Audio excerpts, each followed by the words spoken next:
Je suis Yineyeri Sanogo, entrepreneur bâtiment installé à Feke, responsable de la société Vogo Afrique. Les topos de l'immobilier. Nous allons parler à travers ces séquences-là, la mise en œuvre d'un bâtiment, la construction d'une maison basse, tout au long de ces séquences. Mais aujourd'hui, principalement, nous allons aborder les préalables à la construction d'une maison. Nous allons donner les grandes lignes durant toutes ces séquences-là, que les uns et les autres comprennent les étapes de la construction d'une maison. On espère à la fin de ces séquences-là que les personnes qui auront eu la chance de visionner nos vidéos puissent comprendre un peu les étapes de la construction d'une maison. Les topos de l'immobilier. Aujourd'hui, comme je disais tantôt, nous allons parler des généralités, les démarches précédant la construction d'une maison. Quand vous avez un projet de construction d'une maison, le préalable, c'est d'acquérir un terrain. Les modes d'acquisition sont divers.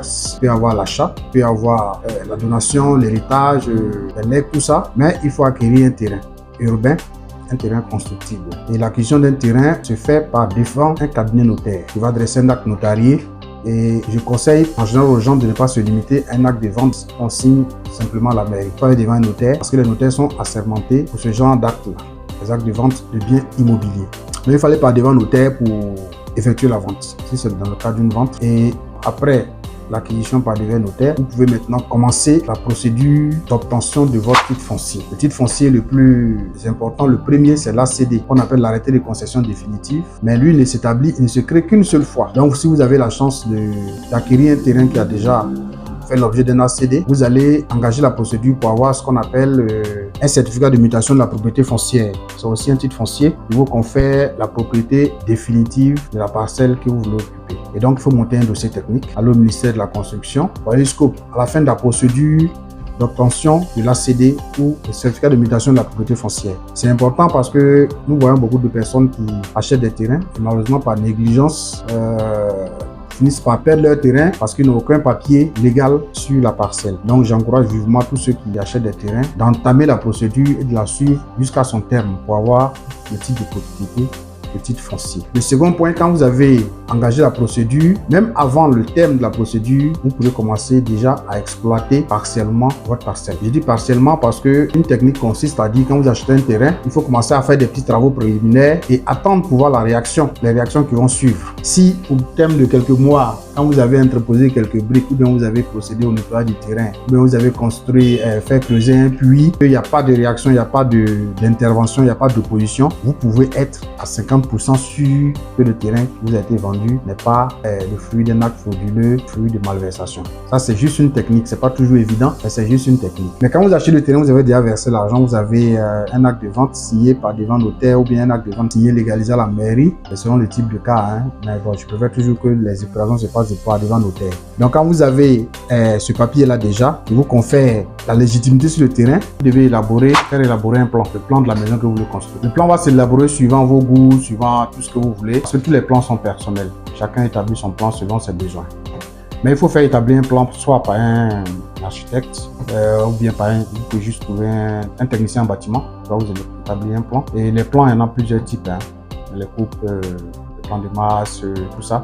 Mais il faut faire un plan. C'est important de faire un plan pour savoir où est-ce que vous allez. C'est le plan qui va déterminer la qualité de la maison que vous voulez construire. Voilà. Si c'est une maison que vous voulez mettre en location, si c'est une maison que vous voulez habiter, il faut préalablement faire établir un plan par un technicien en bâtiment, un architecte.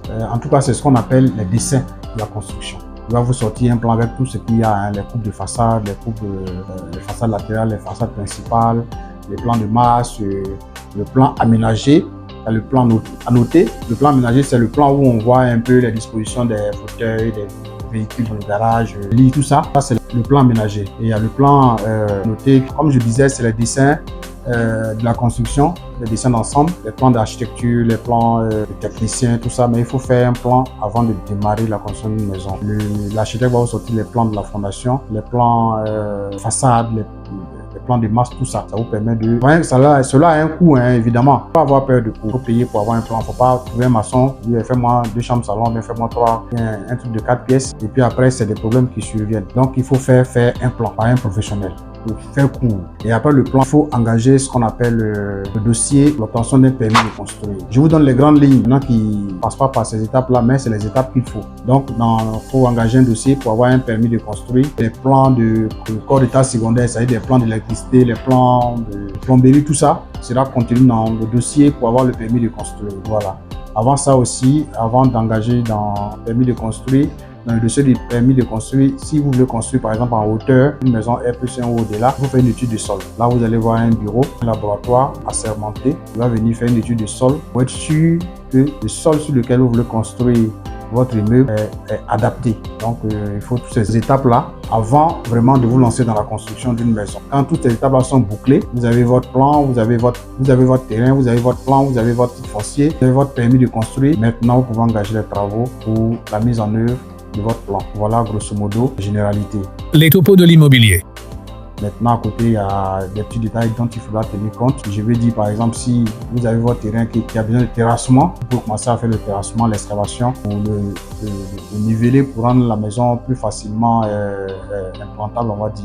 Donc voilà, en gros, les généralités concernant, les préalables concernant la construction d'une maison. Voilà. Et au terme de cette première émission, je vous ai dit que mon nom c'est Minieri Sanogo, l'entreprise Vogo Afrique. Vous pouvez nous contacter au 2x07 64 25 10 et au 05 65 27 98 30 et pour des informations complémentaires liées à l'acquisition d'un terrain, à tout ce qu'il y a comme démarche à faire pour les titres de propriété, les élaborations de plans, tout ça, tous les éléments dont vous avez besoin pour cette première séquence-là. Il y aura d'autres séquences où nous allons expliquer. Je pense que l'étape suivante, ça va être la fondation d'une maison et nous restons à l'écoute. Vogo Afrique est là pour accompagner tout le monde, tous les maîtres d'ouvrage, tous ceux qui ont des projets de construction dans la zone ou ailleurs. Nous nous déplaçons partout, un peu partout en Côte d'Ivoire. Donc n'hésitez pas à nous contacter.